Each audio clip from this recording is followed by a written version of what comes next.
Hi boys and girls, it is so good to have you back for another Sunday school lesson. Now you might think, well, this is different, where's Miss Megan? Well, she is not here today, but I am very, very excited that I get to be here, that I get to help teach you today. Now, I have to tell you one thing, I'm a little nervous, and something is a little different than what I'm used to. See, when I teach my children at home, or when I teach you here at church, or when I teach children for my job, I get to see them, and I can't see you, so it makes it a little bit more difficult for me. So I need your help, okay? I need you, wherever you are, just sit up straight and look and give me a big smile, because I need that tonight, or today, or whenever you're watching this. So if you can practice, let's sit up straight. Maybe you're on the couch, maybe you're in your bedroom, or maybe on mom's bed or at the kitchen table. So you can just sit up straight, give me a big smile. We're gonna count to 3. We're gonna give each other a big smile, okay? Here we go. 1, 2, 3. Good, that was great. Sadie, good job. Jax, Blake, excellent. Lars, Holden, good. Okay, that makes it so much better for me. All right, now today I brought something to show you, okay? Now, do you know what this is? You say, of course we do. Look at this. We know this is a fan, and a fan is used to move air around, right? So if I can turn it on, we can feel the air. You can't feel the air, but it feels very good right now. And we use fans in the summertime to move the air around to help keep us cool. Now, if I turn the fan, the air moves that direction, right? So sometimes a fan is good, like on a hot summer night. This fan is from my room at home on a summer night. Sometimes a fan can be bad. It might blow the pages on my Bible, or it might blow my papers everywhere. So it's not always the best thing. Now you think, well, who is controlling the fan? Well, if I'm turning it, then I'm the one that's controlling where the air goes, right? Now, what about the air outside? What do we call that? Right, the wind. We call that wind. And the wind can do different things. It can blow. We can see it moving the trees, moving the flowers or the cornfields. Sometimes it's good. Sometimes in a storm, it's really bad when it can blow down trees. But you think, well, who makes the wind? Who moves that? Who controls the wind? Well, we know that that's God. Now, some people say that there is a word called luck. Have you heard that word before? They say that luck is like the wind. It blows different places. Sometimes it's good luck, sometimes it's bad, and we just don't know. We don't know if it's going to be good or if it's going to be bad. Sometimes good things happen, sometimes bad things happen. And we hope it's good, we hope we have good luck. And sometimes it's bad luck. Well, we are going to learn today that this is not correct. There is no such thing as luck. God has a plan for your life, and we're going to see in our story today about a young lady that God had a plan for her life too. Okay? Now before we start, let's go ahead and pray, okay? Let's fold our hands, we'll close our eyes so that we close out all the other distractions, and let's talk to God, okay? Father, I thank you so much for this time that we can be together, even though it is through a computer, Lord, or through a phone, that we can hear your word, that we can learn. I pray that the boys and girls would sit up and listen and pay attention, and that they would learn from you, God, and that you would use me, that you would calm my heart, Lord, and give me the words to speak to them today. In your name we pray. Amen. Now, we're going to learn about a young girl named Esther. Now, some of you may have heard about Esther before. Esther was a Jew. She is one of the Jewish people. Now, her people had been taken from their homeland many, many years before. And they had been taken to another place that was not their home, and these people were treating them very, very poorly. They were being mean to them. And Esther had been living in this kind of area. She lived in the country of Persia. Now, Esther's family, her mom and her dad, had died. And so Esther was living with her cousin, Mordecai. Mordecai was an older cousin for Esther, but he was a great cousin. How many of you have a cousin? I have lots of cousins, and Gabby and Silas have lots of cousins too. Now, cousins are great. They're a lot of fun. We can play with them. They can help us. If they're bigger cousins, that's a lot of fun too. Well, Mordecai was Esther's older cousin, and so he helped her. He took care of her. He taught her about God, and he taught her things, and he was there to watch out for her. Well, there was also a king in this country, in the country of Persia. His name, this is a hard name to say, his name is King Ahasuerus. Now maybe you've heard people say it a little bit different, but King Ahasuerus was the king there in Persia, and he had a queen. Usually when there's a king, we have a queen too. And the queen did something that made the king very, very upset, very angry. And the king was so angry that he said she could not be the queen any longer. She had to leave. And now he needed a new queen. So he sent out his men all over the country to find a new queen. He wanted them to bring in many of the different women, and he would look through all of the women and he would choose one for his new queen. Well, who do you think was one of those women? You're right, it was Esther. Now some would say, well, this was just good luck, right? Well, no, God had a plan. God had a plan for Esther to go to be chosen. So Esther went. Maybe she was scared. She was taken away from her home. We don't know if she was able to say goodbye to Mordecai. Maybe Mordecai wasn't even there when they just took her to the palace. We don't know. So Esther was taken away to the palace. Maybe she didn't know if she would ever come back. And so it may have been very, very scary for her. But she trusted that God had a plan and that God would watch out for her. So she was taken to the palace with all of the other women, and they were there for a long time. They were getting ready to go in front of the king. And then King Ahasuerus came and looked over all the women, and who do you think he chose to be his queen? If you said Esther, you are right. He chose Esther. Now, we have here in Esther 3, let's read verse 17. And the king loved Esther above all the women, and she obtained grace and favor in his sight more than all the virgins, so that he set the royal crown upon her head and made her queen. So what does it say the king did? He loved her. And what did he put on her head? You're right. He put a crown on her head. You see this? This might have been like one of the crowns that a queen would wear. Maybe girls, you might have a crown like this at home that you like to play dress up with. My daughter loves to play with these. And so she became the new queen.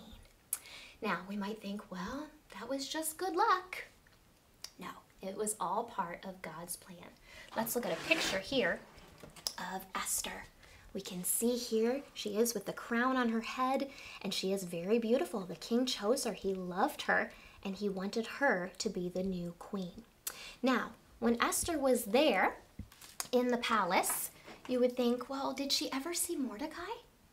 Well, Mordecai was close by. He was there at the palace, and he would see Esther. Sometimes he would be able to talk to her, so that was good. She was still able to see her family. Now, one day, Mordecai was there outside of the palace gate, and he heard two men talking. Now, these men were not good men. These men were making a plan to do something evil to the king. They wanted to kill King Ahasuerus. They had made a plan. Well, Mordecai overheard their plan, and what did he do? He went and told Esther. And Esther went to the king, told the king about the plan, and they were able to catch the bad men, and the king was saved. Now you say, was that good luck for Mordecai just to be there to hear their plan? No, this was all part of God's plan. It wasn't luck. It was what God wanted to happen. So they caught the bad men, and then the king did something. The king had a special book that he would write down things that happened in his country. Maybe they were good things, maybe they were bad things. Now, I have some special books here. Maybe your mom and dad have a special book like this. Does your mom and dad have a baby book for you? This is Silas's baby book. And it has dates that he started walking, or when he got his first tooth, or even, I will show you, his first haircut. Do you see? He has some hair that we cut off of him, and we kept it in his baby book. Maybe your mom has one of these. And Gabby has one too. She has some pictures of when she got her first tooth, or when she said mama for the first time. And it's a special book that I like to keep to write down these dates. So the king had this special book, and he wrote down, or had one of his men write down, that Mordecai had been the one to tell him that the two men were going to kill him. Now, I want you to remember about the special book. We will come back to that in a little bit. So Esther was living in the palace. Maybe everything was good, right? She was a queen. Well, her people were still being punished. Her people were still they were still in danger there in Persia. And there was another man that hated the Jewish people. He wanted them gone. He wanted them out. And he had a plan to get rid of them. His name was Haman. Okay, let's look at a picture here of Haman. Now Haman, right here, hated Mordecai, her cousin, and he hated all of the Jews. So Haman came to the king one day with a request. He said to the king, "King, there are people here in your country that don't obey your laws. They don't do what you say. And we need to get them out. We need to get rid of them. They are going to cause a problem. We want them out." Well, the king, he trusted Haman. Haman was one of his helpers. He said, okay, what do we need to do? So they wrote down a law that on a certain day of the month, all of the Jewish people would have to be hurt, would have to be killed. They wanted to get rid of them. All of the Jewish people, not just Mordecai, who he didn't like, everyone. And he made this law, and the king signed it, that this was going to happen. Well, they took copies of this law and they passed it out all over the country for everybody to know that this was going to happen. Well, who do you think found out about this law? It was Mordecai. You're right. He found out. Now, was this just good luck that he happened to hear? No. This was all part of God's plan for Mordecai to find out what was going to happen. So he went to Esther and he said, "Esther, our people, they're going to be killed.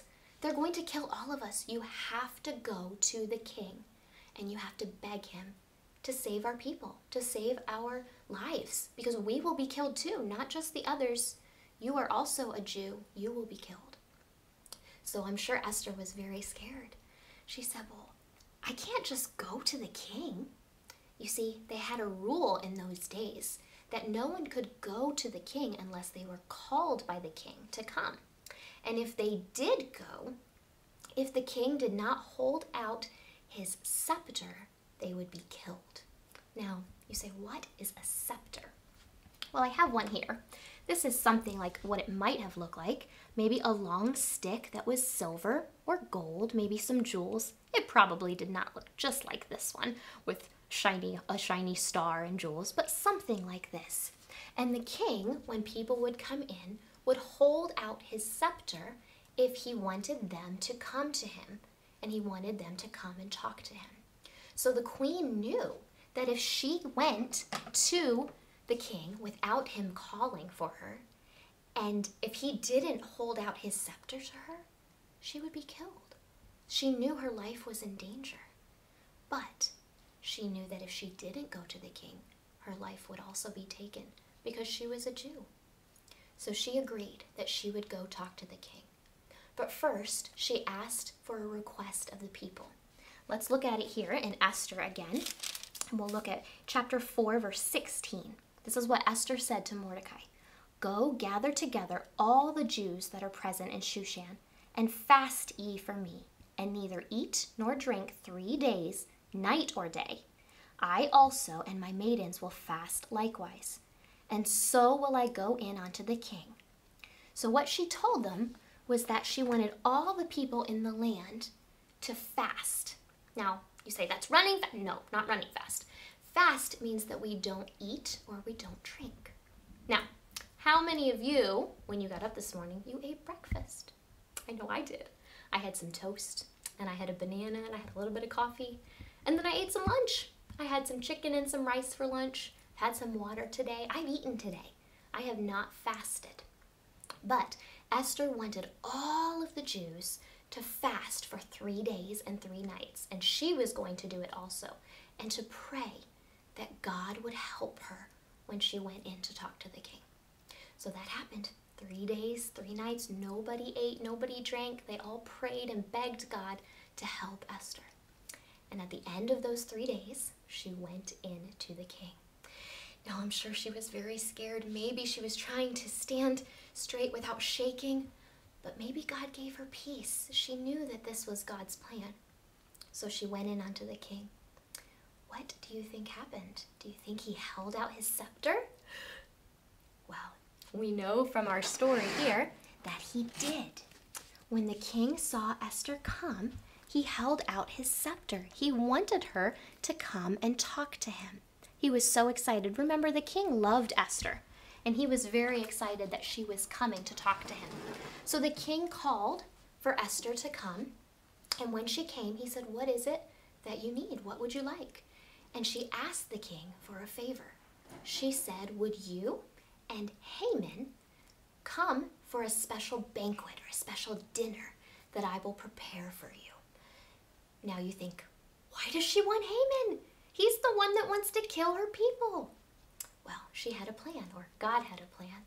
And so she asked for the king to come and to bring Haman for this special dinner. Well, I'm sure that Haman was very excited. He got to eat dinner with the king and the queen. He was thinking he was pretty special right about now. So the king agreed, and they came to this dinner with Esther. She made a big feast, maybe like we would have at Thanksgiving. So many different foods. I'm sure they ate a lot. And then the king asked Esther, "What is it? What was your request?" And she says to the king, "Well, would you come back for another dinner and bring Haman? And then I'll ask you my request." So the king agreed. And Haman, of course, was so excited. He got 2 meals with the king and the queen. This was very special for him. So that night, the king went home and he went to bed like we do. But the king could not sleep. Now, sometimes we can't sleep. Maybe we're just not tired. That's usually not my problem. Sometimes we just can't fall asleep. Maybe we have a bad dream or something. But the king couldn't sleep. So he was trying to find something to do or something that would help him go to sleep. So he had one of his men come in and start to read to him from a special book. Do you remember the book that we talked about? This is the book where they wrote down the special things that happened in the country. So the man brings in the special book and he starts reading to the king. Where do you think he starts reading? What part of the book? You're right. It was the part where Mordecai had overheard the 2 men that were trying to hurt the king. And Mordecai had helped. He had warned the king. So the king is thinking, wait, what did we give to Mordecai? What special reward did we give him for helping? And the man read, "Well, nothing, sir, nothing was done." So the king arranged for a special reward for Mordecai. And even better, he arranged for Haman to be the one to give it to him. Now remember, Haman hated Mordecai. And so I'm sure this did not make Haman very happy that he had to be the one. But again, God had a plan. This was not just bad luck for Haman. This was God's plan. So he went and did what the king said, gave the reward to Mordecai. Then it was time for that second banquet. So they go to the second banquet. They eat a big meal again. And then at the end of the meal, the king asks Esther, "Well, what is it that you wanted? What request do you have?" And the queen says, "I want you to save my life and the life of my people." Let's see what the king says. Let's go to Esther 7 at this time.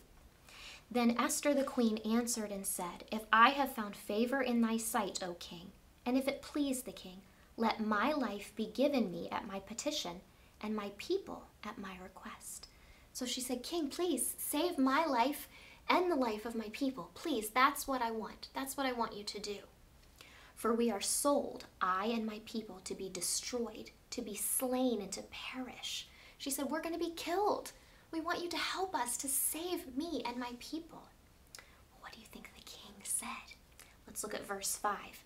Then the king Ahasuerus answered and said unto Esther the queen, Who is he, and where is he, that durst presume in his heart to do so? He said, Who is the man, and where is this man that wants to hurt my queen and the people? Who is this man? Well, what do you think she says to him? And Esther said, The adversary and enemy is this wicked Haman. Then Haman was afraid before the king and the queen. So she says to the king, King, it's Haman. He's the one that wants to kill me. He wants to kill all of my people. You have to save me, please. So, of course, Haman is very, very scared now, and he knows that he is about to be in big trouble. And so when the king finds out that Haman was trying to kill the queen and all of her people, then they take Haman, and Haman is given the same punishment that he was going to give Mordecai and all of the Jews. He was killed. And so you say, oh, poor Haman, bad luck. No, that was part of God's plan to save Esther, to save her people, the Jews. So now Esther is safe, her people are safe, and then the king makes another law.